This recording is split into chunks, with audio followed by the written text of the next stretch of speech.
नमस्कार जय जगन्नाथ। आज आम बनैबा धोका गजा को आलू कषी। बुट डाली को 4 ରୁ 5 घंटा बतुरई नवा। अल्प पानी देकी ग्राइंडिंग करदबा। पूरा चिकन करेनि। गोटे खंड अदा छिचा, गोटे चामच जीरा, सुखिला भृसंग पत्र, लुण दे गोलई नवा। पैन रे अल्प टिके तेल दे जीरा भृसंग पत्र बाटिकी रखिथिबा बुट डाली को दे जंती नवा। भल से जंती नवा जेमिति सुखिला हेबा पर्यंत। जंतु आनीटा हेई आसलेनी। एबे आमे गोटे प्लेट रे तेल लगे। एबे से प्लेट को जंतुआण को बाहर करी भल से चापी दबा। टिके ठंडा हो गले एमती पीस पीस करी काटी नेबे।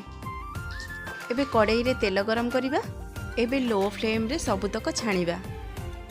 गोल्डन कलर हे आसलानी। एबे छाणी नबा। कड़ाई रे तेल दबा।